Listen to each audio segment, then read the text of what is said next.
Well, good morning. This hearing will come to order. I welcome to today's hearing all of you on this hearing on the Federal Ocean Acidification Research and Monitoring Act, H.R. 4174. We've heard that climate change will have tremendous consequences for our environment, and today we will learn about one of these in detail, ocean acidification. The oceans cover over 70% of the Earth's surface and have absorbed as much as 50% of our carbon emissions during the past 200 years. And as we'll hear from our witnesses today, the addition of this excess carbon dioxide has altered the equilibrium between the atmosphere and the ocean, and it is making seawater more acidic. Ocean acidification poses a threat to many marine organisms and ocean ecosystems. It reduces the ability of shellfish and corals to form their shells and skeletons. It impacts the health and survival of other organisms that are part of the food chain supporting fish and marine mammals. Coral reefs in many of our fisheries are already compromised by overfishing, disease, pollution, and rising water temperatures. Ocean acidification is yet another stress that could dramatically and permanently alter our ocean environments. H.R. 4174, introduced by our colleague from Maine, Congressman Tom Allen, and co-sponsored by two members of this committee, Mr. Baird and Mr. Ehlers, is intended to coordinate and expand the efforts of the federal government to expand our knowledge of ocean acidification. And through more comprehensive monitoring and research, we can begin to develop strategies to address the impacts of these changes on our fisheries and ocean ecosystems. We have a distinguished panel of experts here with us today. I look forward to your testimony and your recommendations of what the federal government can do to address this serious issue and preserve the productivity and diversity of our oceans.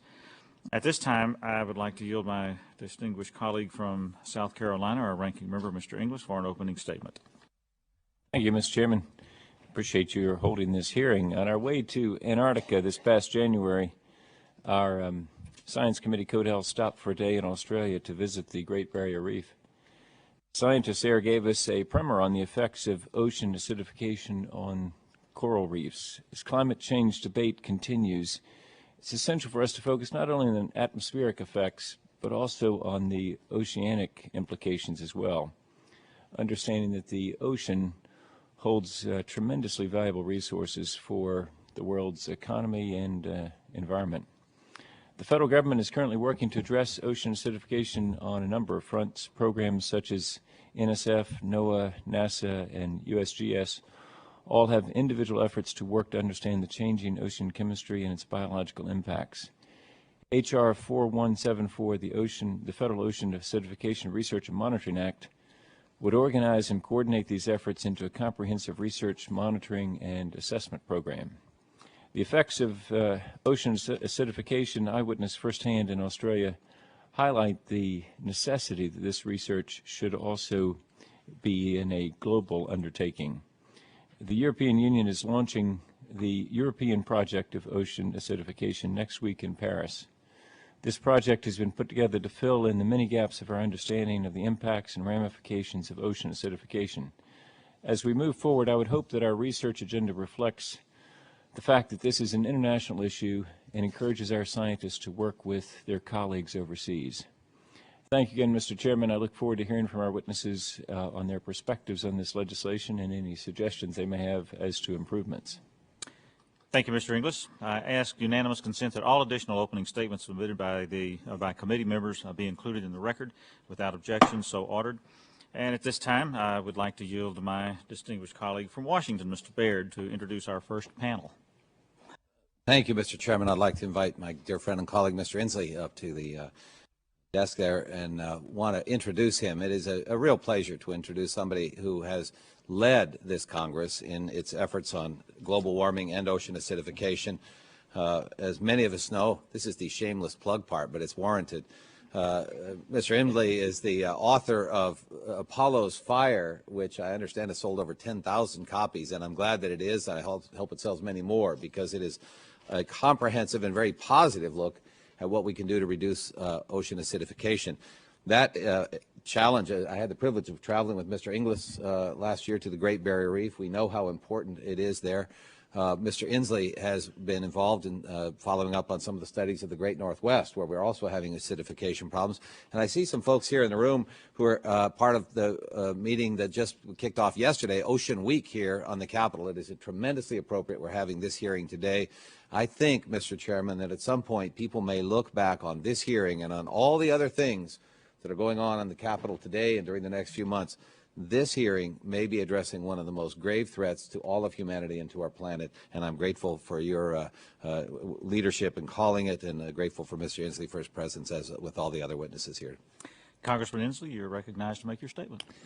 Thank you, and I appreciate Mr. Baird's shameless plug for my book. We were going to cast Harrison Ford in the lead of Apollo's Fire, the movie, but we're now going to cast Congressman Brian Baird as the male lead in the movie.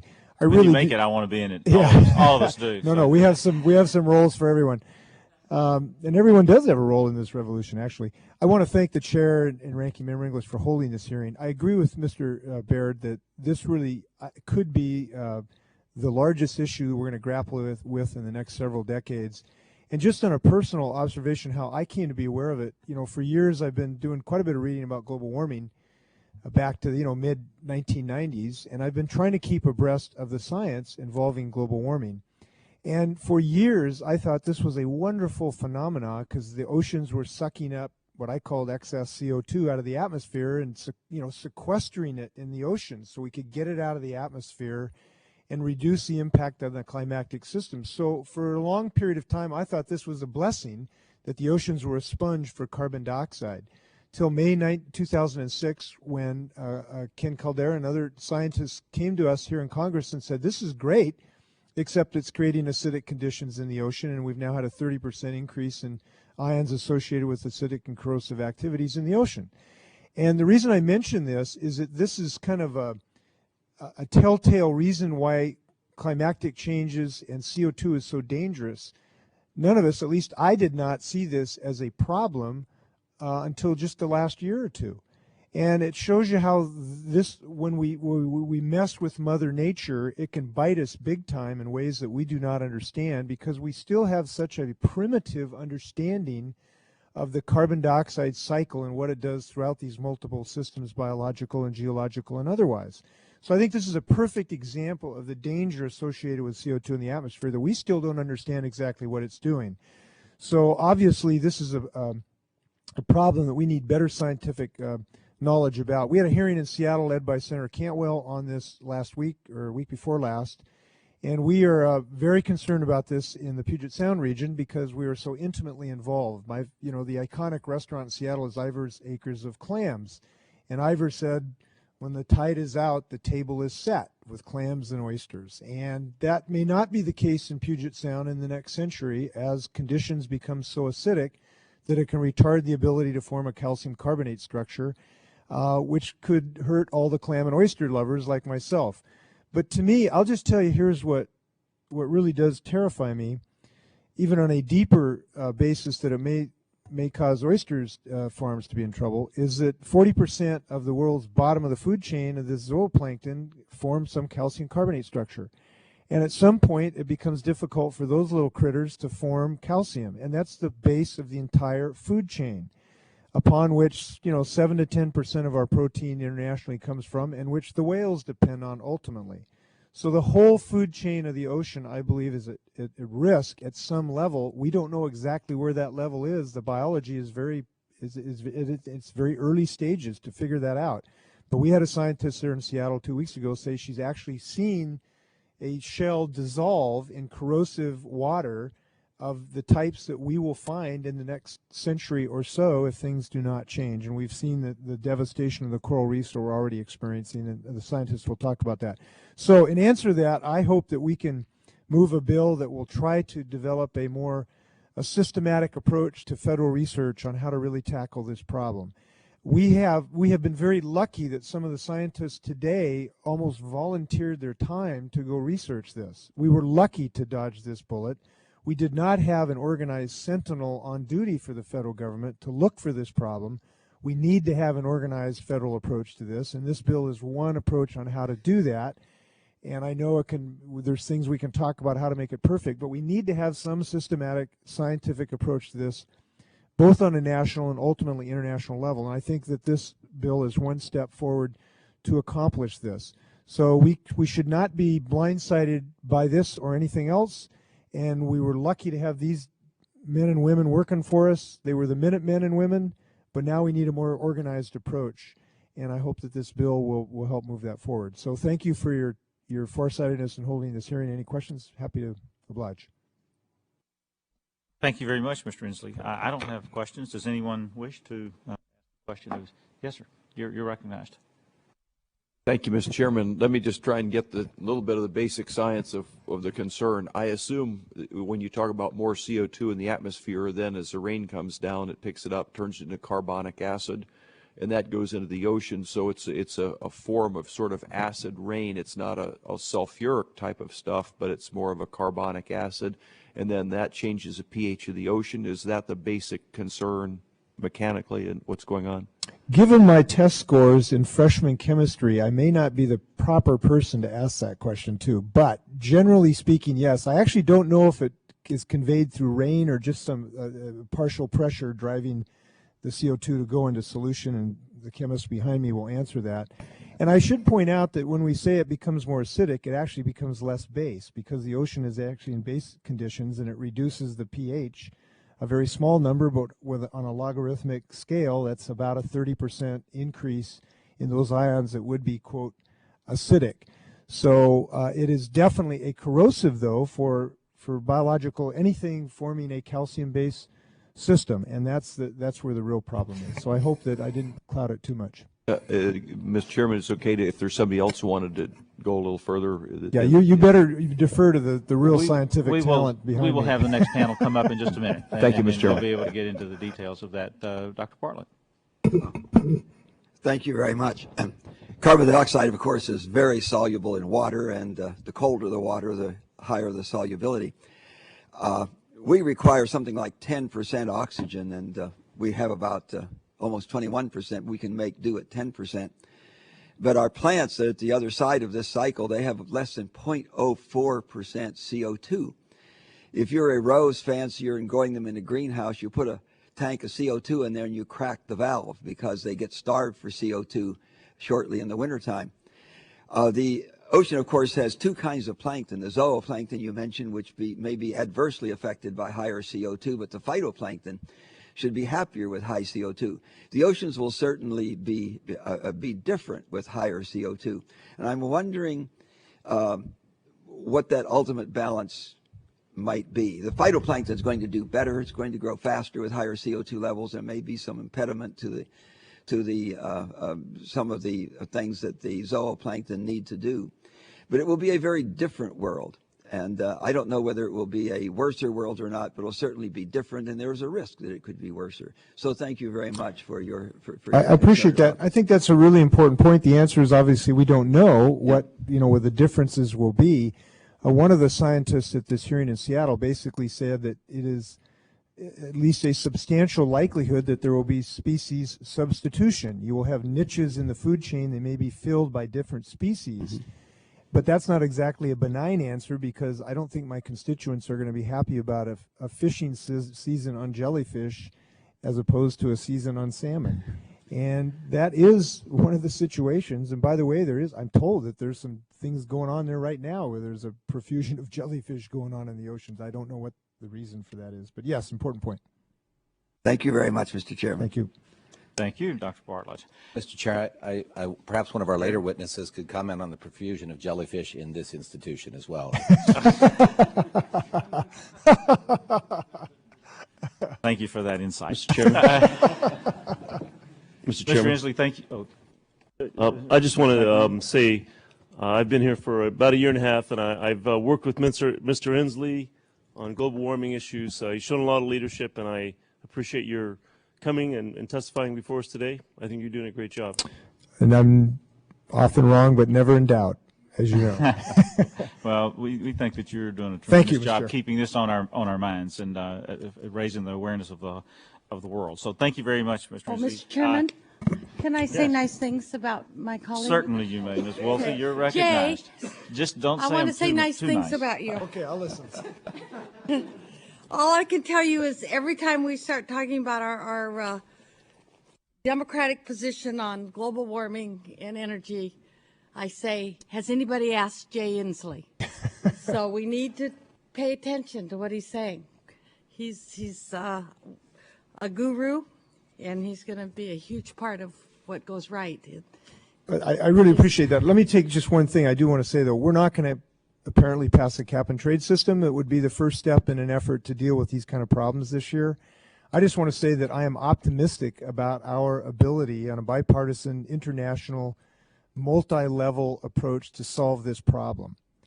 I do believe it is the largest problem humanity has faced at one time internationally ever. There's never been a problem that people have ever shared all the way around the world other than this one. And we all share this everywhere in the world. And I believe it's going to unite the world eventually. I believe it's going to be a significant cause for economic growth, because the problems we're talking about here have a solution through technologies which we can create in this country. And I was just in Napa, California 2 weeks ago, meeting with the venture capital community and a bunch of CEOs who are building the technologies today to grow the U.S. economy that will also stop ocean acidification. And I think we should be optimistic and very American and bullish on our ability to solve this, and I look forward to it. Thank you. Thank you very, very much. As he leaves and we invite the next panel up, we will just take a breather here without calling it a recess. So I'll pause.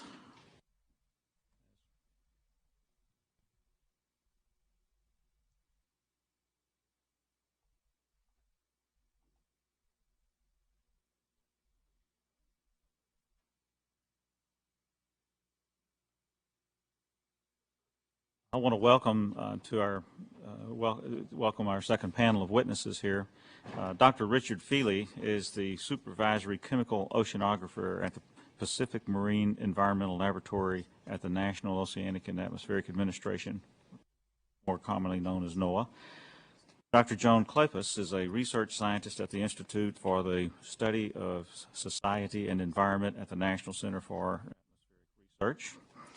Dr. Scott Doney is a senior scientist at the Woods Hole Oceanographic Institution in Woods Hole, Massachusetts. Dr. Ken Caldeira is a scientist at the Carnegie Institution Department of Global Ecology at Stanford University.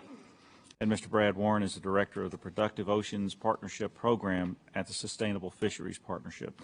You'll each have 5 minutes for your spoken testimony. Your written testimony will be included in the record for the hearing, and when you all complete your testimony, we'll begin with questions. Each member will have 5 minutes to question the panel. Dr. Feely, you may begin. Good morning, Chairman Lamson, Ranking Member Inglis, and members of the subcommittee. Thank you for giving me the opportunity to discuss ocean acidification and the administration's views on H.R. 4174. Over the past 2 centuries, the oceans have absorbed approximately 525 billion tons of carbon dioxide from the atmosphere. The ocean's daily uptake of 22 million tons of carbon dioxide is starting to have a significant effect on the chemistry and biology of the oceans. Hydrographic surveys and modeling studies reveal that the chemistry changes in seawater resulting from absorption of carbon dioxide are increasing the acidity of the seawater. Furthermore, future predictions indicate the oceans will continue to absorb carbon dioxide and become more acidic. It is now well established that our ocean surface waters have increased in acidity by about 30%. Future predictions of atmospheric carbon dioxide concentrations indicate by the middle of the century, atmospheric carbon dioxide levels could reach 500 parts per million, and near the end of the century could be as high as 800 parts per million. This will result in the ocean becoming approximately 150% more acidic. To this point in historical perspective, this increase in surface ocean acidity would result in the oceans being more acidic than it has been for over 20 million years. Increased ocean acidification has significant effects on many marine ecosystems and species. For example, increased ocean acidification significantly reduces the ability of reforming corals to produce their skeletons. This affects the individual corals' growth rates and makes the reefs more vulnerable to erosion. Ongoing research is showing that the increased oceanification may also harm commercially important fish and shellfish larvae.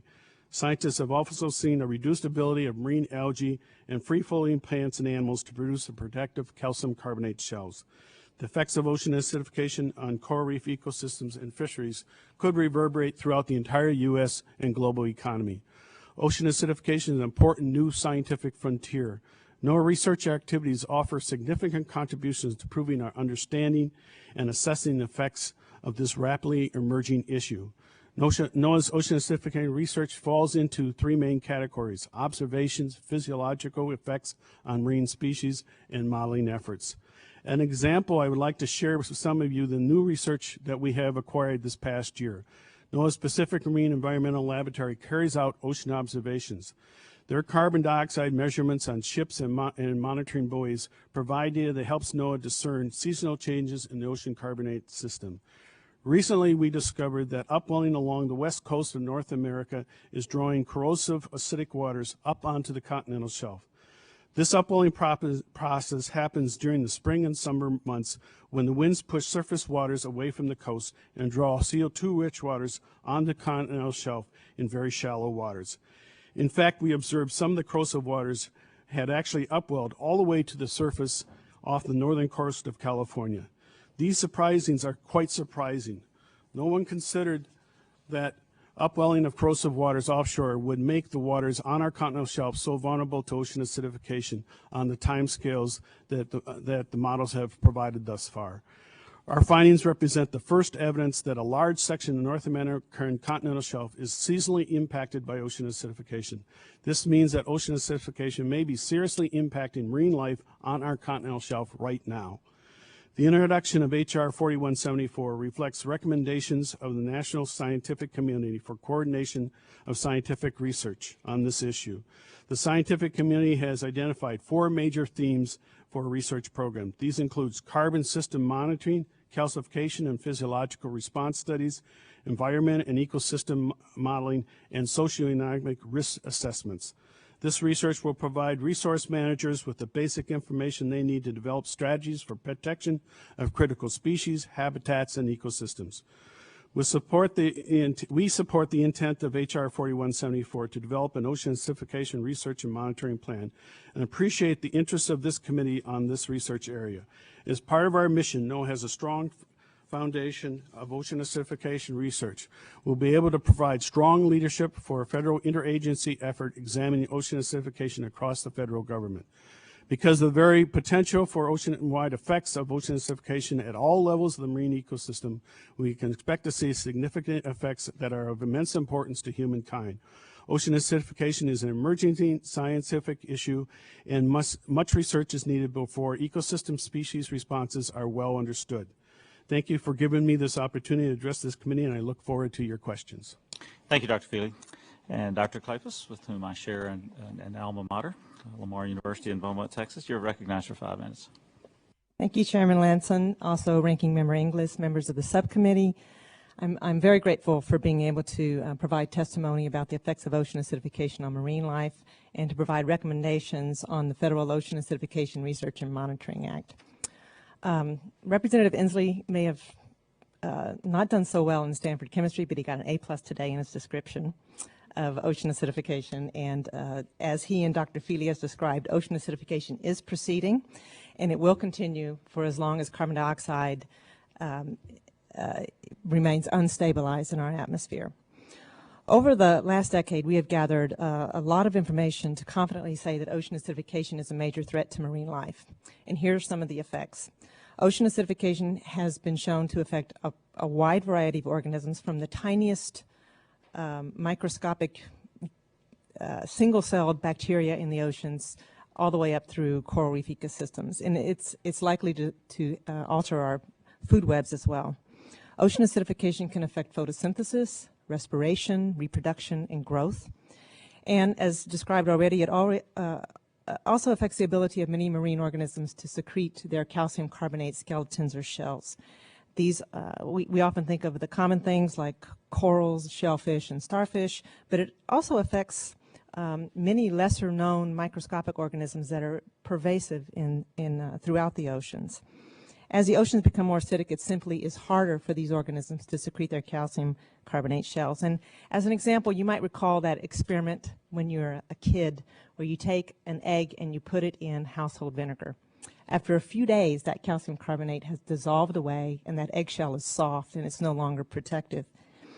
So that experiment is really a dramatic example of what acid can do to calcium carbonate skeletons, but the principle is really the same.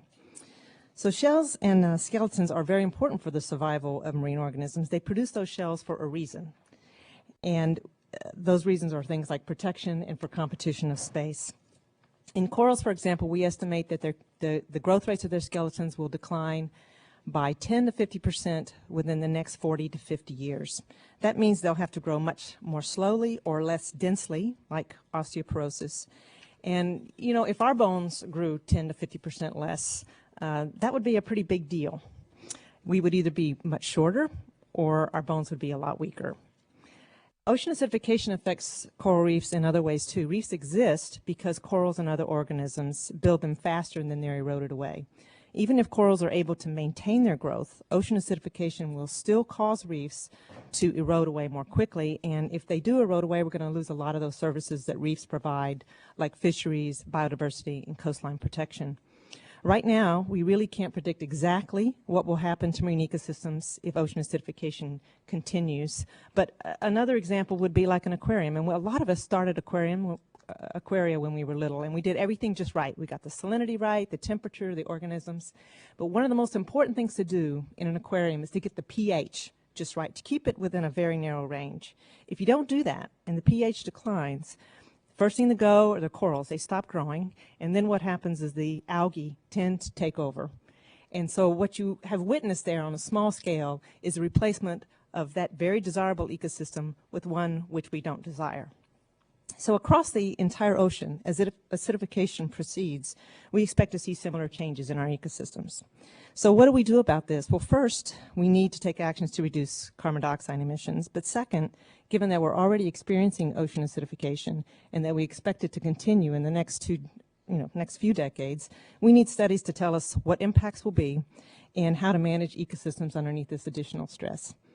So the 4M Act really is a good bill, and it addresses the major research needs, but I have two recommendations to strengthen it. One is a stronger commitment of funds. The appropriations are really quite modest when we consider the scope of the problem and the cost of comparable ocean programs in the past. In order to do this research quickly and to provide good advice to managers and decision makers, we've estimated that the minimum cost to do this research is about $50 to $55 million a year. The other point is this: ocean acidification is a big emerging issue, and there's the potential for many new discoveries, things that we just don't know about it yet. So we need not only applied research, but we need very basic research as well. Through our previous workshops and planning efforts, we've already identified the strengths that both federal and academic agencies will bring to ocean acidification program, and to build on those efforts, I recommend that the bill explicitly delineate the roles of each of those relevant agencies and allocate resources directly to them. Thank you again for this opportunity to make the case for ocean acidification as an urgent and important issue, and to comment on the 4M Act. Thank you, Dr. Kleypas. Dr. Doney, you're recognized. Thank you, Chairman Lamson, Ranking Member Inglis, and subcommittee members. Thank you for giving me the opportunity today to talk about the Federal Ocean Acidification Research and Monitoring Act. The rapid rise in atmospheric carbon dioxide levels due to deforestation and fossil fuel burning is fundamentally changing the chemistry of the sea, pushing surface waters towards more acidic conditions. The physics and chemistry of this process are well understood, and ocean acidification is now confirmed by real-world observations. Unless carbon dioxide emissions are curbed, acidification will accelerate over the next several decades. Laboratory experiments show that acidification directly harms many marine plants and animals by reducing calcium carbonate shell and skeleton formation, slowing growth rates, and hindering reproduction. Acidification thus directly threatens a wide range of marine organisms, from microscopic plankton and shellfish to massive coral reefs. Acidification will also affect the food webs that depend upon those shell-forming organisms for both food and habitat, as well as the oceanic, economic, and ecosystem functions that we depend upon. About half the dollar value of U.S. fishery landings comes from species that are directly sensitive to ocean acidification. The present national investment in ocean acidification research is inadequate to address these challenges. As a result, the U.S. research community is not providing the information needed by stakeholders and policymakers and is falling behind our European and Japanese colleagues. Major gaps exist in our current scientific understanding, limiting our ability to forecast the consequences of ocean acidification and hindering the development of adaptation approaches for marine resource managers. Rise in carbon dioxide will affect many ocean processes beyond just shell formation, and recent results suggest that there may be biological winners as well as losers, as some organisms benefit from elevated carbon dioxide levels. Expanded ocean and satellite-based observations are needed to monitor ocean acidification and its biological impacts, particularly in our coastal waters, where acidification is already occurring, as Dr. Feely has mentioned, in very important economic ecosystems. Innovative ecosystem-scale field experiments are required to characterize ocean acidification and the changes it has on marine food webs. The science must also be better connected with stakeholder needs, with more applied research targeting resource management, conservation, and the socioeconomic impacts from damaged fisheries and coral reefs. The 4M Act is an important step toward a comprehensive U.S. ocean research program on acidification. The proposed funding level, ramping up to $30 million in fiscal 2012, will greatly enhance U.S. research capabilities. But as mentioned by Dr. Kleypas, even this level may fall short of the true needs, which we have estimated at closer to $50 to $55 million a year. There is much that we don't know about acidification, and the research program should leave wide latitude for exploratory and discovery-based science investigations, such as those supported by the National Science Foundation and NASA. The bill should also include a substantial portion of funding that is not just competitive, but also extramural, to harness the tremendous capacity of our academic research community. Considering the scope of the ocean acidification problem, we need to bring all available resources to bear on developing the science quickly and efficiently. Direct authorizations of funds to NASA and NSF, rather than directing it through NOAA, would streamline the distribution and the planning effort and take better advantage of the unique capabilities of our main ocean agencies on science, NASA on remote sensing, NSF on process studies and chemical and biological dynamics, and NOAA on ocean monitoring and fisheries. The bill should support a strong interagency consultative process on the science of ocean acidification, but this may be best accomplished through successful existing and often informal partnerships among the agencies, rather than creating a new interagency committee specifically directed on ocean acidification. Thank you for giving me the opportunity to address the subcommittee, and I look forward to answering your questions. Thank you, Dr. Doney. Dr. Caldeira, you're recognized for 5 minutes. Good morning, and thank you for inviting me here today to testify before you. I'm a scientist and a concerned citizen who has been studying ocean chemistry and the carbon cycle for over 20 years. Last night, I took a taxi from Dulles to my hotel building, and out of the tailpipe of that taxi came carbon dioxide gas. Today, that carbon dioxide is probably mostly over Maryland, could be impacting the Chesapeake Bay already. Within a few days, it will certainly be impacting the chemistry of the Atlantic Ocean. Within a year, that CO2 will travel throughout the atmosphere around the world and impact the chemistry of the upper ocean everywhere, from Alaska to Florida, from Antarctica to the North Pole. When CO2 dissolves in seawater, it becomes carbonic acid. In high enough concentrations, carbonic acid can dissolve seashells. Even at lower concentrations, it can threaten the survival of many marine organisms. So far, we've studied just a few species. Typically, a small coral head or a few sea urchins are exposed to high CO2 concentrations in a fish tank in a laboratory. It's just the beginning, but what we've seen so far is very disturbing. In many cases, organisms show malformed or stunted growth. In many cases, we don't know if they would be able to survive in the wild or be able to reproduce. We have little idea what ocean acidification will do to fish eggs or fish larvae, or how the loss of organisms at the base of the food chain might affect the larger fish that so many people have come to depend on. We do know that ocean acidification threatens the survival of coral reefs everywhere. If we're lucky, we'll lose just coral reefs and maybe a few other sensitive things like that. But if we're unlucky, we might see a wholesale shakeup of marine ecosystems across the board. At this point, we just don't know, and that's why we need to focus significant resources to understand this issue now. We should expect surprises, so we need to monitor what's going on. For example, our models predicted it would take over a century for corrosive waters to start showing up along our coasts. But just 2 weeks ago, Dick Feely and his colleagues reported in the prestigious journal Science that corrosive waters burdened with fossil fuel carbon have already been threatening the shoreline along parts of the west coast of the U.S. They saw water corrosive enough to start dissolving seashells. So we need better observations and better computer models to help us anticipate what might occur under different policy options. For my PhD research, I studied what happened to ocean chemistry when a meteorite slammed into the Earth some 65 million years ago. At that time, there was a lot of carbon dioxide and a lot of sulfuric acid, and the oceans became acidified. Nearly everything with a calcium carbonate shell or skeleton disappeared. Coral reefs weren't seen again for 2 million years.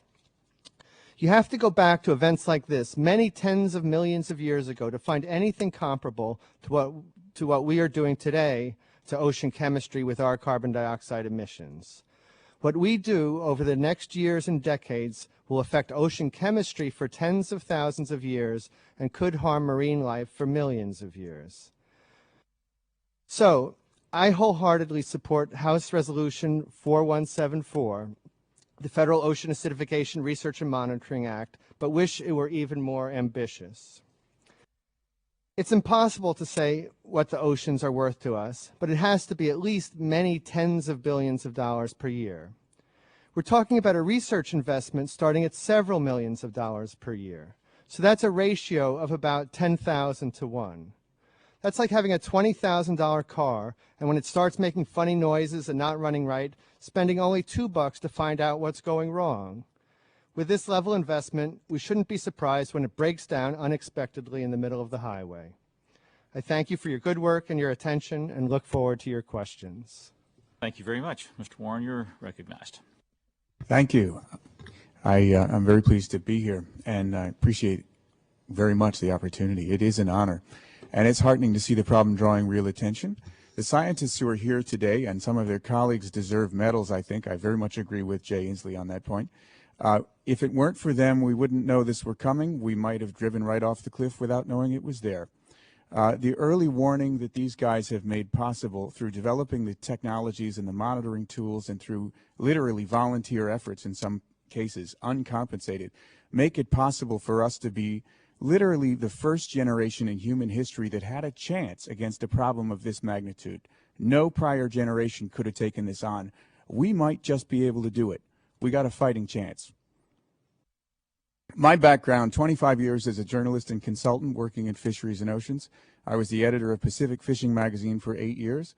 Built the Productive Oceans Partnership, a program of SFP, because acidification looks to be an overriding sustainability challenge for fisheries. I believe the seafood industry will play a major role in defending the ocean that feeds us from this problem, and that's the centerpiece of my work. Disclaimers are important here. We advise but do not represent the industry. They speak for themselves. Most of them listen, some agree, some don't, to the kinds of things we put in front of them. There's generally strong agreement on the importance of this problem, but there are differences of opinion about how urgent it is. Our view, not necessarily those of the folks we know in the industry and work with, we support emissions reduction policies in the U.S. and globally. We support national investment in research like this. This is an example of the sort of thing. We don't endorse particular bills. We encourage the people we work with to do that. We're not a lobby group. Acidification is a more clear-cut problem for fisheries than is global warming, and that makes it a lot easier to communicate about with this industry. Early impacts of acidification for fisheries are in the sort of vague area, most still. There may be some that are becoming more clear, but mostly it is a new source of uncertainty concerning fishery productivity and for the financial planning of enterprises in fisheries. For some, it may possibly be an immediate threat. some of the oyster farmers have raised issues that make it sound pretty urgent now. Acidification risks for the seafood industry. Obviously, the first risk is reduced productivity in fish stocks. If we have reduced productivity of key plankton species that they eat, we would expect to see fewer fish. We'd expect to see things like recruitment failures in stocks. That's where the young fail to grow up because there's not enough food for them. Reduced productivity in shellfish is another of the possibilities. Risk of market confusion. Although supply will likely diminish if this problem continues unabated, there's pretty strong science-based governance of fisheries in a lot of places, for example, in Alaska, and that will likely ensure that you can eat the fish on your plate in good conscience. There's some concern that consumers might not be able to keep track of that fact and might just panic. Then there's a third risk that's a significant risk that the industry faces in this, and that is really panic button management. If we don't know enough about the problem, we have little to do that amounts to rational, firm-minded management. Management of fisheries is a little like monetary policy. You don't want Ben Bernanke having a panic button response to minor changes in the inflation rate. Or to, in the case of fisheries, if you have an overfishing problem, well, you cut back on fishing. In this case, underreaction is probably worse than overreaction, but there's still an underlying difference that's very important to bear in mind here. The risks that fishery managers are used to facing are mostly reversible. You can, if you overfish once, you slow down, you fish less later. The fish generally come back. This, in human terms, is an irreversible change. When this happens, we can't take it back. Is acidification hurting fisheries now? There's very, very little research on this. Fundamentally, we don't have very good answers on that. It may be possibly hurting oysters right now. There's testimony on May 27 from Brett Bishop representing West Coast growers, and we'll get to that in a little bit. I recommend highly looking at the testimony he submitted last week. Other potential signs of known change that have not yet been studied for relation to acidification include scallops in some areas show slow growth, fragile shells. We don't know the cause. Reduced forage abundance in places like the Bering Sea, and I think many others as well. We don't know the cause. That's the stuff that fish eat. West Coast hypoxic dead zone, and there are salmon effects going on. We don't know whether this is driven by greenhouse gases or not. There are a lot of people who think it is. There's some scientific discussion of that question. I think it deserves closer look. Fish stocks that show long-term declines despite very low fishing pressure. There are some of those around. We don't know why they're declining. Some of them look like they might be candidates for an acidification effect. We just don't know. There are likely to be multiple effects causing these things, and it's worth bearing in mind acidification is not the only one that can do it. But we've never looked, so we don't know. Shellfish farmers, hypoxia attributed to greenhouse gas emissions by many. This is a quote from Brett Bishop from Little Scoop and Shellfish, who delivered this in testimony last week. Quote, the current situation puts both the marine ecosystem and shellfish growers in extreme jeopardy. And then regarding acidification, which is a longer-term issue for him still, quote, this acidity dissolves calcium carbonate, the stuff that shells are made of. If diatoms, corals, and shellfish succumb to this, it might collapse not only the shellfish industry, but also the entire marine food chain. Now, this is a question. This is not a statement that we know what's happening to Greenland turbot. Greenland turbot have shown recruitment failures for many years. There's some signs recently that they're coming back a little bit. But if you look at this graph, it goes back to 1964, if I recall, and goes forward to 2007. You can see that there used to be a lot of them. The amplitude of those bumps was high, and there were lots of fish. You go forward in time, and you get less fish, and they show some signs of recovery recently, but it's a generally downward trend, and the overall biomass index is sharply down. We really don't know why. It's probably not because of fishing. Harvest rates have been below 7% since 1984, and they're currently below 1.8%. Those are extremely low harvest rates. This is almost certainly not caused by fishing. So it's an interesting case. It's a fish that lives pretty deep. Deep water would be more likely to be affected. It might be a candidate to look at. Some info fisheries will need. People are going to need to know which commercial species are more vulnerable, which ones are less so. How fast is this happening? Will fish abundance change quickly or slowly? How do we estimate sustainable yields when the ocean is changing in these ways? That's a critical question. You've got to figure it out to be able to manage fisheries. Adaptive seafood production methods. Is there anything we can do to keep growing things we like to eat as the ocean changes? In a high CO2 ocean, there are a lot of questions around that. And then, obviously, we're going to need, and this is going to be true in the industry and the management community, technical and policy tools to address the root problem of high CO2. Industry perspectives that we've picked up from people we talk to about 4M. These are not our own views. I'm just relaying what I pick up from people we talk to all the time. The need for research is very well accepted. People agree, and they support this thing in principle. They do have some reservations. A major one is the potential for robbing Peter to pay Paul. It's already the case that regular fish stock surveys are being suspended in some cases for budgetary reasons. That's a real-time current need. We need that information to manage fisheries. If we suspend more of them in order to put money into this, it will be very much robbing Peter to pay Paul. You kind of have to know how many fish you have to be able to catch them responsibly. And figuring that out on a regular basis is also one of the ways we'll know whether fish stocks are being affected by this. This is a monitoring tool that should be maintained. And so people are very strongly in favor of more research on this problem and of doing it not by whacking the sort of the obvious candidate to whack in the budget, which would be surveys. We really need both. And with that, I thank you for your time, and I think we're open for questions. Thank you, Mr. Warren. I appreciate that. And at this point, we will go into our first round of questions. I will recognize myself for the first 5 minutes, and I'll start with you, Dr. Doney. H.R. 4174 establishes a new interagency committee to develop a research and monitoring program for ocean acidification studies. You indicate we should use the existing interagency committees to coordinate the program. It seems the Joint Subcommittee on Ocean Science and Technology, JSOST, and the Interagency Committee on the U.S. Global Change Research Program, I tried to make a word out of that, but it doesn't fit, are both involved in this issue. Would you recommend we direct one of these to take the lead in developing a plan for the program with a budget to support the program activities?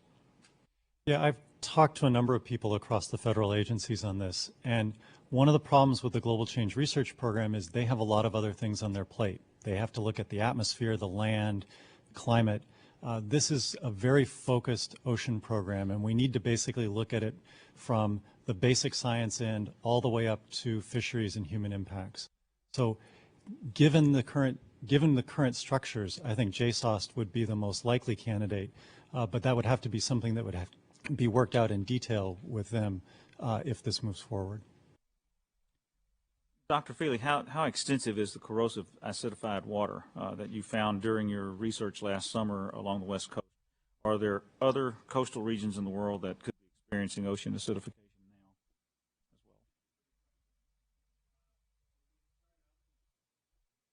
This effort, we thought we might see it somewhere along our coast.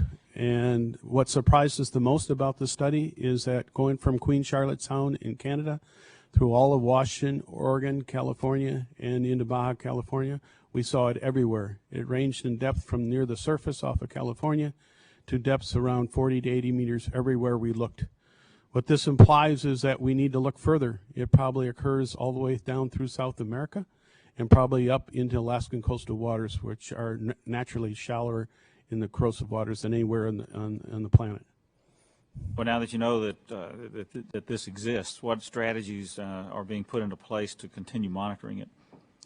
Well, we have been working with our state and local agencies as well as the federal government, put together a coalition of efforts to have a monitoring effort along our continental shelf, particularly a series of moorings.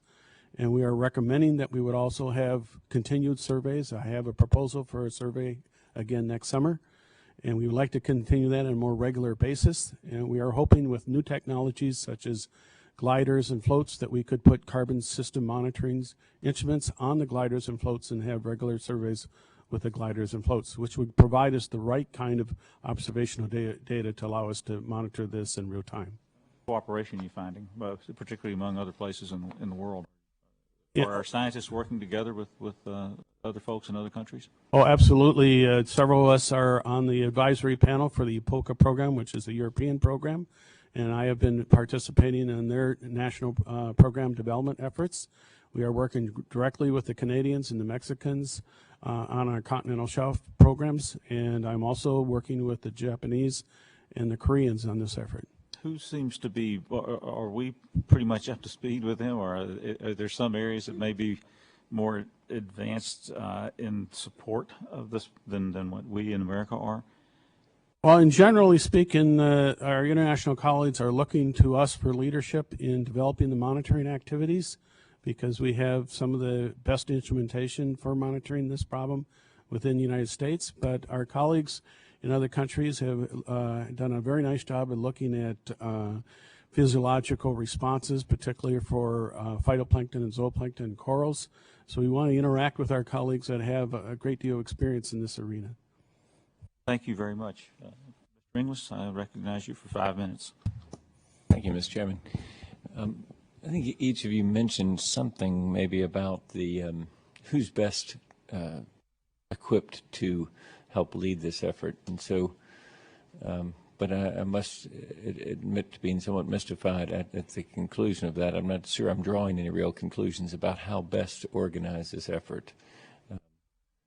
Anybody want to take a shot at telling me, giving us a specific proposal? If you don't like the bill, and apparently each of you have had some criticisms of the bill in your testimony, as to how it should be structured. I mean, is it first of all, is it a good idea to try to orchestrate this effort, and if so, then who's the best conductor of the symphony? I'll take a crack at that. I think one of the problems with the way we've looked at the bill is that the funds and the leadership are all directed at NOAA, where the expertise within the federal government is really spread over multiple agencies, with NSF and NASA having an equal role on many of these problems. And I think the perception of the community is that we just want to make sure that those agencies have an equal seat at the table. And one of the ways to do that is to authorize funds directly to those agencies rather than having the funds sent to NOAA and then have it trickle out to the other agencies. And so, Dr. Feely, what was your reaction to that? It's a challenge to you being the conductor, I suppose. Well, I think it's NOAA's viewpoint that they would be very happy to coordinate the interagency activities through the JSOST subcommittee has been recommended. Dr. Spinrad is one of the co-chairs of the JSOST committee and is very comfortable with that position. And we feel very strongly that NOAA should be playing a leadership role in this process, and they're willing to do so. But we fully agree that we have to do this in a cooperative manner with our sister agencies, as we have always done in the past, and are very comfortable with that relationship. And speaking of which, that happens now, right? In other words, I imagine there's informal contact among the agencies on these kind of questions. And so is the bill mostly helpful in that it provides additional funding for support staff or somebody that is going to actually run the symphony, or what? I mean, what role would the bill play in helping what already goes on, I suppose, with some contact between the agencies? Well, certainly there's a lot of coordination activities, and that takes personnel to handle those coordination activities. And I think some of the support would have to go into coordinating activities, developing research priorities, making sure that there are gaps that are being filled, and that the individual agencies carry out their roles in a cooperative manner. And this type of interagency cooperation takes a lot of coordination and therefore some support to carry that out. This is what we're looking for with this bill in particular. The second point is that the amount of resources that are presently available to do ocean acidification research, as Scott has pointed out, certainly is not adequate to the task at hand. And we suspect that the request for funds that have been laid out by Dr. Doney is certainly appropriate for the research that we're looking to see happen. Yeah. Dr. Caldeira. There's another dimension to this coordination, and that is to make sure that the people representing each of the agencies really understand the capabilities and resources that each agency has to bring to bear on this problem. This is a problem that spans from biology to oceanography to physics and so on. So it would be very useful if the civil servants at the top of these organizations would send a signal down through the bureaucracies to ask the scientists working, in the field exactly what are the various skills, capabilities, resources within the agencies that could be brought to bear on this problem. Because I have a feeling that there are people at the top of the agencies that don't really understand what their capabilities really are in this area. Very helpful. One thing I might point out, Dr. Feely, on the excellent trip that Dr. Baird led to Antarctica that included the stop in Australia, we saw a wonderful cooperation between NOAA and the Australians with Great Barrier Reef. And it really is, I think, tremendously helpful to our position in the world to be involved in that way. And so I'm particularly pleased to see NOAA doing that and working so closely with the Australians. Actually, a couple of Australians who work for you work for NOAA in Townsville, so that's really neat. Yes, in fact, they have invited us to participate with them even further as of 2 weeks ago. Yeah, that's very helpful. Mr. McNerney, you are recognized. Thank you, Mr. Chairman. Dr. Caldeira, my background is in modeling, computer modeling. How sophisticated would you say the models of ocean acidity are in comparison to the atmospheric CO2 models that are out there now? I would say they're approximately at a similar level of development. For the open oceans near surface environment, very simple models are adequate in the sense that for at least to understand the chemistry. In fact, you could take a bucket of water and put it under a bell jar and change the CO2 and get a pretty good estimate of how the surface chemistry would change. But the kind of stuff that Dick Feely observed off the west coast of the U.S. involves very detailed processes along coastal environments, and the current generation of models is typically very coarse and does not represent the kind of features that Dick and his colleagues were observing. And so the representation of coastal processes is very primitive.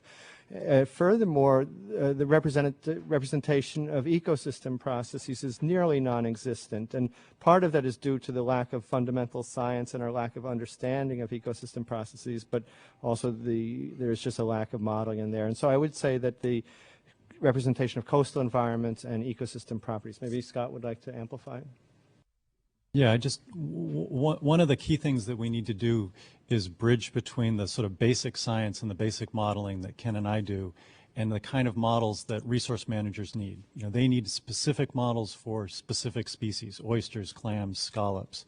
And so there's a big gap right now in on the biological side, you know, of how to go from what we're seeing in sort of the fish tank experiments to something that a resource manager could use to set sustainable limits or set up marine protected areas, things like that. So it's not the computer resources that it's limiting you, it's the basic science. You know, we can always use a bigger computer. Every modeler will tell you that. But right now I think we're fundamentally limited by our scientific understanding.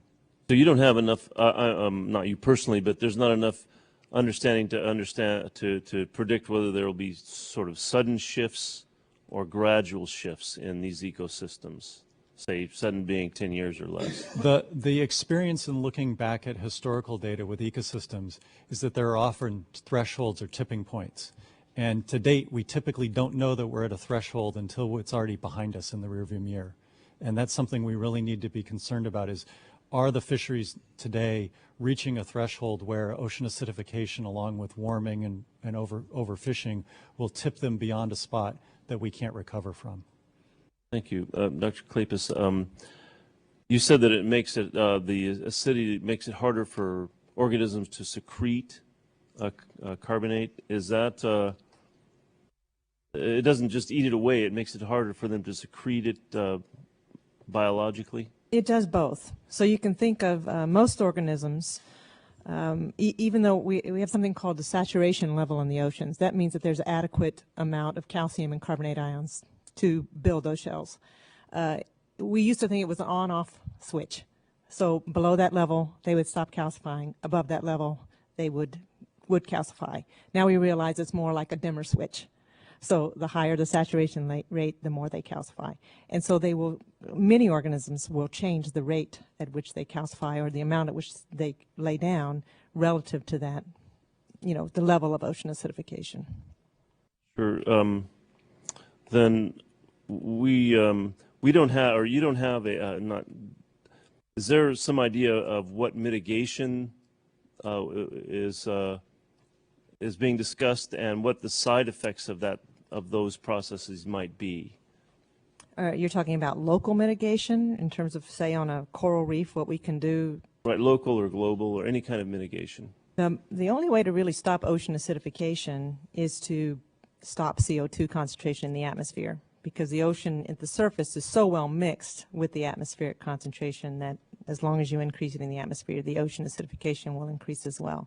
Now, there have been talks at a very small scale, the scale of an atoll or a small bay, of putting in sources of, another chemical that would raise the pH back up, like the way you change pH in a swimming pool or an aquarium. But the scale would be very small and expensive, so we can't do it for most of the oceans. And the side effects wouldn't be understood either.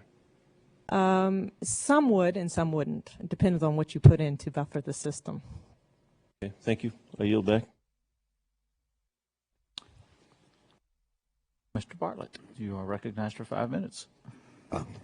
Thank you very much. I was very pleased to note that almost all of you kept repeating over and over, we don't know, we just don't know. People out in the workaday world don't understand the scientist, and that's why we're scientists, because we just don't know. It's why we do research. Thank you very much for taking that position. Dr. Kleypas, you mentioned that in your little aquarium, when algae increased, that was bad. If I was an algae-eating critter in the ocean, I don't think I would think that was bad. I think it was Dr. Doney who mentioned that there will be biological winners and biological losers. And the oceans will be very different with higher CO2. I'm not sure whether that will be bad or whether that will be good. But there's always a risk that it will be bad. And if you're concerned about the rising CO2 levels, I would suggest that there are two other groups that you need to lock arms with, groups that you may not ordinarily identify with. One is a group that is really concerned about national security, the fact that we have only 2% of the world's oil, and we use 25% of the world's oil, getting much of it, as the president said, from countries that don't even like us. To solve that problem, what you need to do, of course, is to move away from fossil fuels to renewables, which will, of course, stop the CO2 rate increase. There is a second group that you need to identify with. Of course, you are a subset of the global warming climate change group, and so you're already, I suspect, identifying with those. The geopolitical concerns, the national security concerns, are shared by a lot of people in our country. And then there's a third group that you need to identify with, and that's the group who believes that the fossil fuels just aren't going to be there. And that we have known that for 28 years that we were going to be roughly here today with oil at $120-some a barrel, because 38 years ago the United States reached its maximum oil production. That was predicted in 1956. By 1980, we knew darn well that M. King Hubbert was right about the United States peaking in oil production in 1970. So now for 28 years, we have done absolutely nothing. And of course, you may argue that the global warming, our Earth will be different. a more acid ocean, our oceans will be different. That may not be all that bad. They will be different. If I lived in Siberia, you'd have a hard time convincing me a warmer world would be all that bad. And as far as the national security thing is concerned, the Arabs may play nice and continue to give us the oil. But if it just isn't there, it just isn't there. And there is increasing evidence that we have reached a peak oil production in the world. It will be plateaued for a little while, and then the world will do what the United States has been doing ever since 1970, pumping ever less and less at higher and higher costs. If you're concerned about rising ocean CO2 levels, and you should be, because it may be better and it may be worse, but gee, it's okay now, and why should we run the risk that it might be worse in the future? Are you reaching out to these other groups, these other two groups, those who are concerned about national security and those who are concerned that the fossil fuels just aren't going to be there? Because all three of these groups have common cause. And instead of nitpicking each other's premise, don't you think we ought to be locking arms and marching together? Yes, sir. Well, I'm sympathetic with many of your remarks, and I think that we haven't done enough to bridge across communities. With regard to the effect of the change in the oceans, that it is true that wherever there's light and nutrients, something will grow, and so we're not worried about sterilizing the oceans or anything like that. But change is a significant thing, even if the end state might not be completely terrible. But let's say that we know now that coral reefs are at least threatened, that the levels of acidification that we're likely to reach haven't been experienced for many tens of millions of years, and so there are communities that have built up, assuming that there would be certain fish stocks or certain resources available in coral reefs, or say the salmon industry, and it might be that the salmon aren't there and some other fish might be there, and then there's the question, well, will we be able to eat that fish, yes or no? And so there's a risk. And typically, what we're seeing is changes in ocean chemistry that are about 100 times faster and bigger in magnitude than the kinds of changes that occur naturally. And so, the expectation is that the systems that are adapted to very precise chemical or climatological conditions will disappear and be replaced by more invasive generalist species, which on land we call weeds. And so the expectation is to see a loss of diversity and essentially increased weediness of the oceans.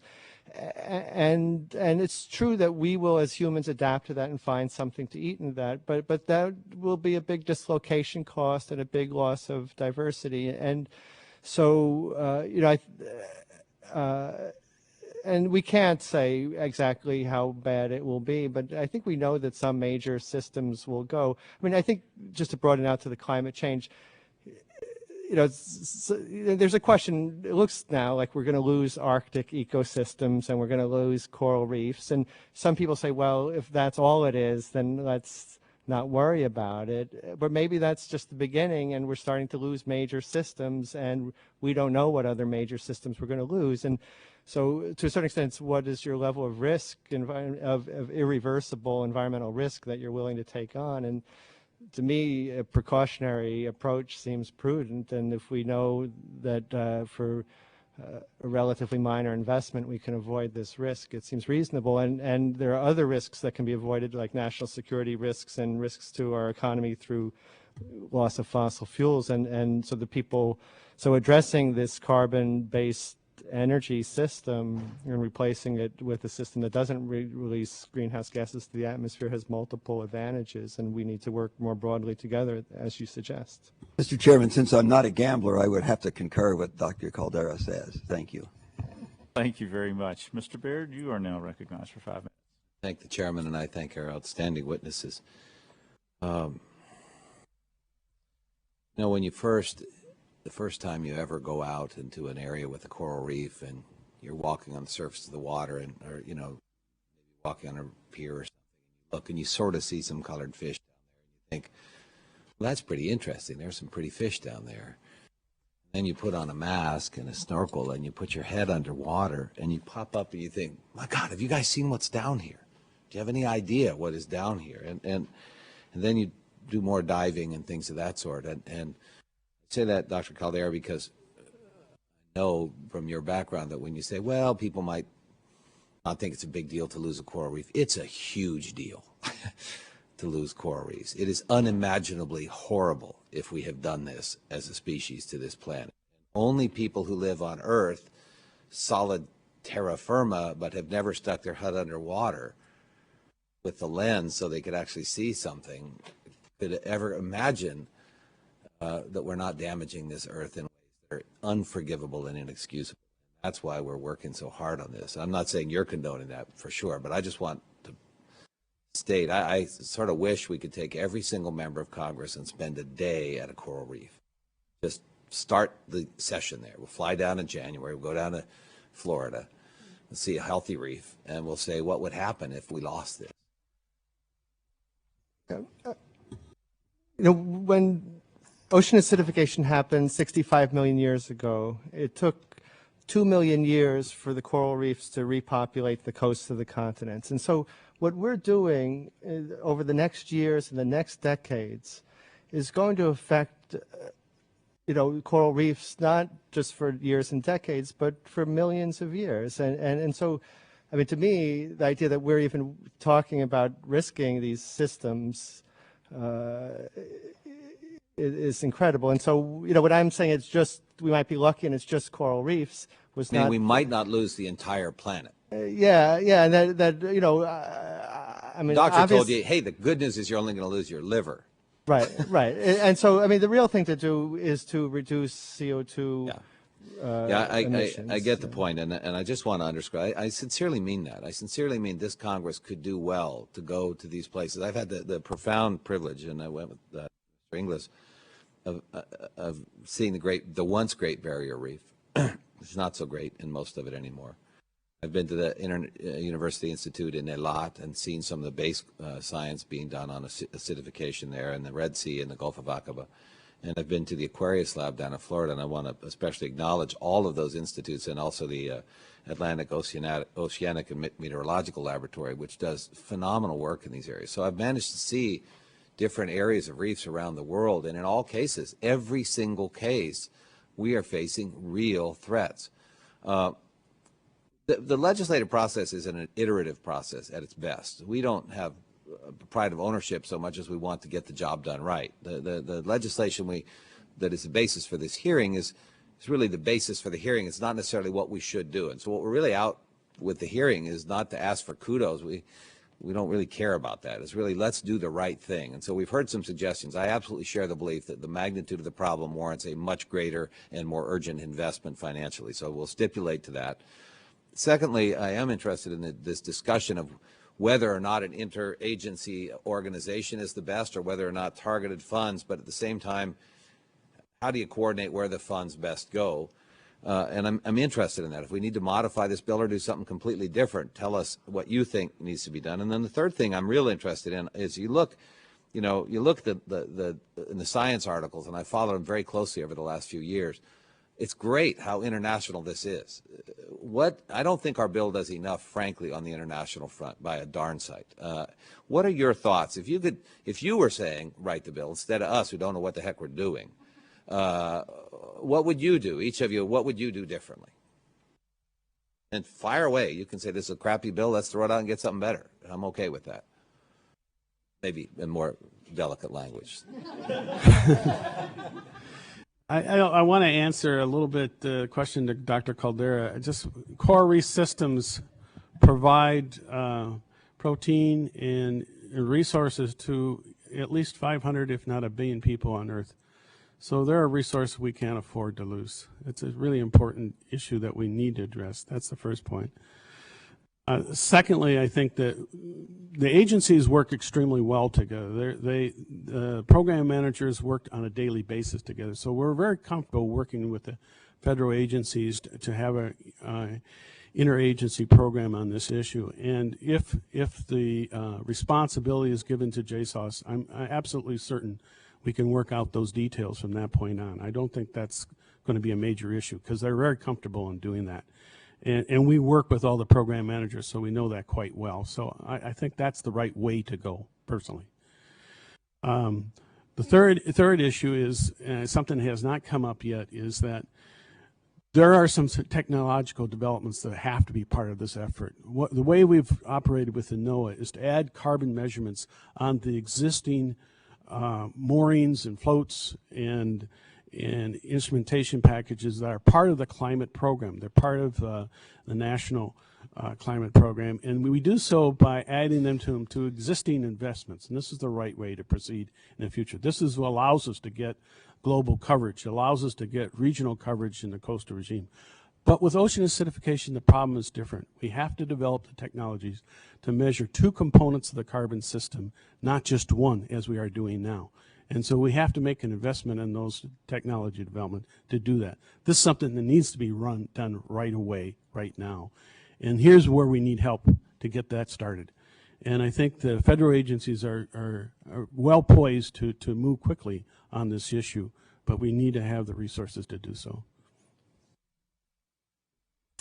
I'd like to make a comment on two things. One is just thanks for bringing up the level of appreciation for coral reefs. I did my PhD on the Great Barrier Reef myself. Every time I go back, I have tears in my eyes.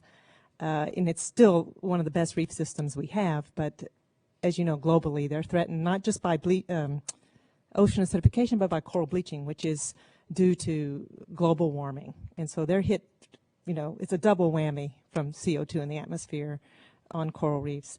On the international cooperation Dr. Kleypas, the way I talk to people about that is if you had 103-degree fever every day for the rest of your life, and to treat it they gave you acid water to drink, you might get a sense of why this is a problem. I'm going to use that one in the future.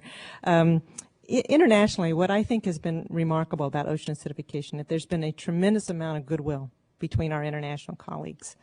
So we've invited them to our workshops, and they've been very helpful and very uncompetitive, very giving in terms of what they know and advice on how we should design our reef program, and vice versa. In fact, 3 of us at least are going to the European Program on Ocean Acidification kickoff meeting this coming week, and that's invitational. They've put us on the board, and this is continuing, and it's growing, and verbally we are very supportive of each other's research. Now, some of the work that Dick has been describing with moorings and so forth, a lot of that can be expanded and really made efficient with on an international basis by capitalizing on what they have in terms of their observing system, sharing lab facilities, but particularly these big open ocean experiments that will probably be very expensive can really do well by engaging them through some sort of exchange program, some sort of structure for international funding that supports these kind of things, maybe similar to the way the ocean drilling program is operated. I'm not exactly sure exactly how to do it, but I think the goodwill is there, the need is there, and if we can put something in that bill, I'm sure many of us on this panel will help you write that in the right way.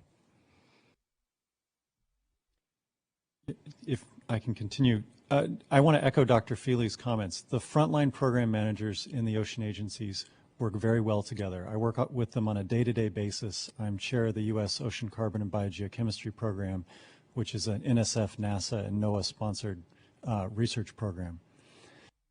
One of the things the bill does do, and I think is very good, is it brings at a higher level within the agencies the priority of ocean acidification. We do have an ocean research priority plan that's across agencies. This is what JSOST is working off of. There are 4 priorities at present, and we've been pushing them to make ocean acidification the 5th national priority for ocean sciences. The only reason I hesitate in establishing a new interagency committee is that we have one in place already for ocean sciences. We don't need more bureaucracy. We can take advantage of what's there right now to coordinate across the agencies. So if we had JSOST, but we directed them, for example, to make this one of their top 5 priorities. This is really helpful. I appreciate your indulgence, Mr. Chairman.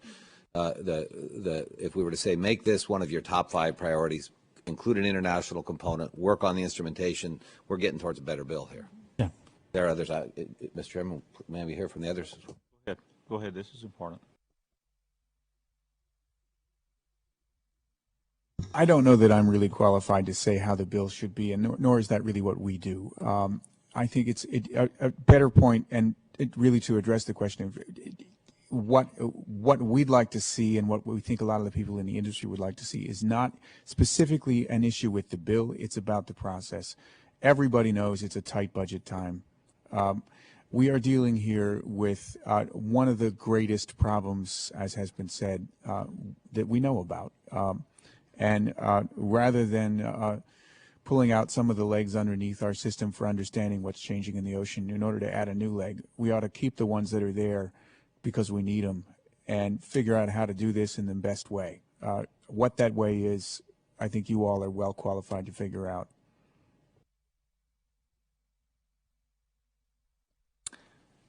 Thank you very much. Ms. Woolsey, you are. Thank you, Mr. Chairman. Last week, or the week before, my staff attended the Ocean Science and Climate Change Summit in Monterey, California, hosted by the Monterey Bay Aquarium Research Institute. They reported back, and these are two members of my staff that are sophisticated on all of this, and they were actually horrified to report back that acidification is the #1 concern. They knew it, but they really heard it loud and clear down there. So the irony is that that same week on the business page of almost every newspaper, there was an article saying that the 3 U.S. Automobile manufacturers in this country were stunned, they didn't use that word, I'm using it, that they were going to go out of business because they weren't building small fuel-efficient automobiles. Well, you know, you don't answer this question. What took them so long? But the question to you is, how long will it take for us to address acidification? And how long do we have to prevent, reduce, and even reverse the effects of ocean acidification? Doctor. As I said in my prepared testimony, the CO2 from the taxi I took yesterday, some of that is going into the ocean already, and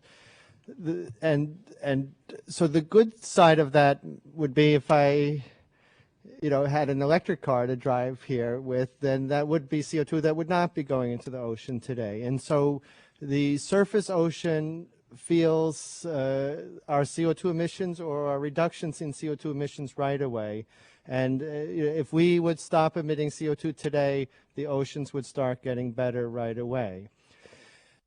On the other hand, there is a lot of inertia in our energy system in that power plants are typically last 60 or more years when you build them. And so if you build a new power plant that emits CO2 in the atmosphere, that will damage the ocean for many decades and millennia to come. And so while coral reefs will still have water that they can grow well in for a few decades, that if we build those power plants today, they won't. And so it's really essential to have action today if we want to have healthy oceans in the future. Well, and it isn't just action from the United States, it's action globally. Yes, I was part of a China discussion this morning at breakfast. We have a huge role to play in the international global warming situation. We need global action, but we need American leadership. Absolutely. Anybody else want to respond? I just want to make one point that sometimes gets lost, and that is the response of the surface ocean. That's the shallow part of the ocean where most of marine life lives. We know that once carbon gets in the ocean, that it will stay there for a long time because of the ocean conveyor belt bringing that carbon to deeper depths where it gets stored for hundreds to thousands of years. But that surface ocean is very responsive to the atmospheric CO2 concentration or carbon dioxide concentration. So if, just an optimistic view, just to put this out there, and I know a lot of people will say this is impossible, but with new technology, some of the stuff that Representative Inslee was mentioning in and American ingenuity, if we can find ways to remove CO2 from the atmosphere, that surface ocean will start responding immediately, and the ocean acidification will be reduced immediately as long as CO2 goes back down. If we could do that, that would be a really remarkable thing, and I think it's a nice star to put up there to aim for. Well, Mr. Chairman, I'd just like to brag a little bit about my district. My district is Marin and Sonoma counties, and we have 2 national marine sanctuaries. We have the Gulf of the Farallones and the Cordell Banks National Marine Sanctuaries, and I have legislation that will double, more than double the size of that sanctuary and reach up the entire coast of Sonoma County into the southern part of Mendocino County. And we've gotten that legislation through the House of Representatives. It's out of the out of Commerce Committee and the Senate, and we're hoping it's going to be part of a omnibus bill coming to the Senate floor. So it's, you know, we're not going to rob Peter to pay Paul, but we have to, the many legs that we have to deal with. I think it's important not to, you know, while ocean acidification is a very important issue, it's an additional stress on marine systems, and the better we can manage our fisheries or reduce coastal pollution or in other ways take care of our marine environment, then the better, the more likely that these ecosystems can meet the challenges posed by ocean acidification. And if we prevent drilling for oil off of our coasts, we'll prevent CO2 in the atmosphere, I believe. Thank you, Mr. Chairman. Just out of curiosity, Ms. Woolsey, how many 5th graders visit that facility each year? Well, it isn't a facility. It's a whole coast. And they've hundreds and thousands of them. It's 40 minutes from San Francisco. You can imagine. Dr. Baird and I were talking quietly here for as y'all were going on about perhaps us considering a requirement that every 5th grader in the world, if possible, but at least in the United States, have a course that would teach, so that we can begin now to make sure that the next generation, obviously not enough of our generations around here understand these problems. There are a handful of us who are talking in comparison to the full population. Right. Are y'all doing anything to really get the word out to those who are writing school curricula at the very before early you level? say that, Mr. Chairman, I'd like to respond. I have a grandson who's in the 2nd grade, and my grandchildren call me Amma. And we were at dinner the other night, and he said, "Amma, have you heard about the polar bears?" I mean, and he really was concerned. So, but that's Sonoma County, you know, maybe we're talking about the rest of the world, right? So, well, I hope that it ask your spreads, because question. if it doesn't, then obviously we've heard the risk. Dr. Baird, I understand you have more questions. You're recognized for 5 minutes. I could go on for a long time with this panel and with some of the others in the audience here, and so this is a continuing process, but a few other things I just want to make sure I understand. We've had testimony in this committee, particularly from the IPCC. What attention is IPCC giving to acidification is one part, and do we need a comparable, I won't come up with the acronym here, but Ocean Acidification, International Panel on Ocean Acidification. Do we need, or does such a thing exist? The 4th assessment for the IPCC had a fairly small discussion on ocean acidification. And I think that in part reflected IPCC depends upon the published scientific literature. And this is a very fast-moving and fast-evolving field. So there really wasn't the literature base 3 or 4 years ago when they started that. I do think in the future that there will be a much more substantial component within IPCC addressing ocean acidification. In fact, I was just at a meeting yesterday with federal agency managers where we were trying to think about what would be the best way to put the right syntheses in the literature that can reach that step. But I think the other thing is this is, you know, IPCC sort of looks at the global problem, but for resource managers and stakeholders, this is a local issue. And I think one of the things that we need to do with this research program is bring this down to the scale of individual states individual fishery council levels and that the level of individual fishers and people who are using the ocean. So I think we need to bring it into the global assessment level, but we really need to bring it home to a much smaller scale to see how it's actually going to affect human lives and our economic system. The IPCC is a product of the UN Framework Convention on Climate Change, and ocean acidification is really a chemical change and not a climate change. And so the IPCC hasn't really felt that it was directly within its remit. But I do think rather than creating a new parallel organization, it would be good if governments would make it clear to the IPCC that they would like ocean acidification considered to be within the remit of the IPCC and broaden the understanding that it's not just climate change but also chemical change. Mr. Warren, I founded the Congressional Shellfish Caucus. Folks you alluded to earlier of interest are interested in this issue, and one of the interesting things is to what extent does the fisheries industry proactively take an active voice, or should they proactively take a more active voice in issues of ocean acidification and carbon production and change in our energy supply, et cetera, because it's directly impacting the industry. What role are they playing in that? It's an emerging role. I think we'll see it expand inevitably with time. I go around and give talks to people in fishing communities and in the industry all the time, and what I find is that they've moved rapidly, faster than other groups, into understanding the issue and knowing what's at stake. There's still a lot of education to do in the community. Some of them are already ready to wave their swords in the air. Some are wanting to take a very circumspect approach. They have complex economic interests, and they have to be careful in how they address this. And that's perfectly valid. They will address it, I'm confident. How is, for most of them, still being worked out.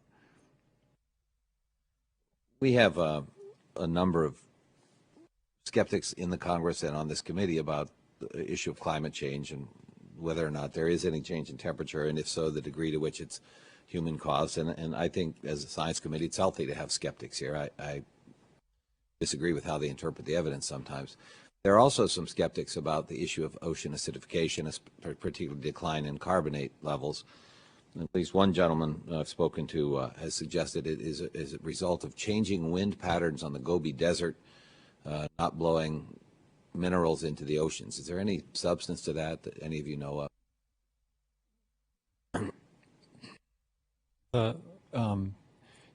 Actually, Dr. Feely and I have done some work on looking at the atmospheric transport of trace gas species and dust. The limited data that is available from rain measurements actually suggests that the amount of base, the calcium carbonate, which would neutralize the ocean, has actually gone up, and yet we still see the ocean being acidified. So I don't think that hypothesis holds weight. It's something that we've worked a lot on, looking at dust distributions, and that doesn't appear to be a plausible mechanism. I just want to add is from the ocean carbon observing system throughout the world, our own time series stations at HOT off of Hawaii and BAT off of Bermuda, my own work over the last 30 years, we have actually measured the changes in CO2 concentrations, the increase in CO2 in the surface waters, and the decrease in pH throughout the world oceans. And so there's no doubt where this is coming from. Scott and I both run fancy models to predict surface ocean chemistry changes, but really you don't need them. If you just took a bucket of water, stuck it under a bell jar, changed the CO2 concentration, you could measure the change in pH and measure the change in carbonate ion concentration. And if you would stick a coral head in there, you would measure that its growth rate declines. And so, you know, there's no, you can demonstrate this easily in a high school laboratory. You don't need fancy things to see that this is right. I should also acknowledge, I see my good friend Mr. Diaz-Balart here. He has actually dived to the Aquarius lab, something we hope to do together somewhere down the road. And of course, AOML is very closely related to Aquarius and the great work down there. And we'll go diving down there together, Mr. Diaz-Balart. One of the things I saw at AOML that was very interesting was a PowerPoint, which maybe we should have done here. So this would be very interesting, Mr. Chairman, about the, I think it was actually not just PowerPoint, it was real-time log-on, it was in fact, log-on monitoring to the monitoring stations where not stations, the floats that are distributed throughout the world, an entire global network of floats, some maintained by commercial shipping routes where they drop floats off at periodic things and they get remote sensing. It'd be very interesting for this committee to see that. Dr. Feely, you talked about instrumentation. Is that the kind of system where you'd like to see CO2 monitors giving us intel on real time? That's exactly what I have in mind. I'm a colleague of Dr. Winnikoff who carries out those measurements. I do it in the Pacific and he does it in the Atlantic. What we have is a series of moorings throughout the world that we're adding carbon system monitoring instrumentations on the moorings. We couple that with CO2 instrumentation on ships of opportunity. These are usually cargo ships throughout the world. And we hope to have CO2 instrumentation on Argo floats and gliders and things like this. The problem we have right now is we only have one carbon measurement. That's PCO2 at the moment. This is something we know how to do quite well. In order to study ocean acidification, we need two. We need PCO2 measurement and dissolved inorganic or alkalinity, one of those two species would be preferred to do that. That's a technology we have to develop. In our scientific community, those technologies are quickly being developed, but we have to implement them onto the moorings and floats in ships, and that takes some effort to do the testing to do that. That's something we have to do right now. So we should push for that in some way to give us much more information in real time. And absolutely. So one of our recommendations is to point out very clearly that we need the development of the carbon measurements in this bill, and the carbon measurements are what's causing this problem. One of the reasons this research is expensive is because ships are expensive, and the more you can invest in developing measurement tools that can be put out on unmanned drifters or gliders, the more you can reduce the long-term costs of this research effort. Sure, I have thousands of further questions in the interest of the panel. I want to ask them here. I want to also, if I may, just personally, I know there are other experts in the audience here who have a lot of expertise on this. I personally would welcome, if anyone wants to, in addition to the panel, wants to direct suggestions to us about ways that this legislation or some legislation could be improved, what we ought to do, because I want to move on this post-haste. And I'm very grateful, Mr. Chairman, for your leadership and for our colleagues. Thanks again to the witnesses. Thank you, Mr. Baird. It's a fascinating discussion, and obviously there's an awful lot of work that has to be done, and it'd be great when we can start hooking up many other sources of information, not just this, and see how so many other things are related. We've got a lot to learn, and just as Dr. Baird was just saying, we've got to rely on you experts for us. Maybe we know how to get something through this governmental process sometimes, but without the knowledge that you give to us, we don't know what to put in those bills and in that language. So think about it, and we would always welcome the opportunity to have your expertise. We together are in this boat. It's not us. We're not the leaders. Y'all are the leaders. We're the followers. We'll do our best to follow what you try to tell us. So I thank all of you for appearing today to this committee hearing. And under the rules of the committee, the record will be held open for 2 weeks for members to submit additional statements and any additional questions that they might have for the witnesses. This hearing is now adjourned. Nick, thank you.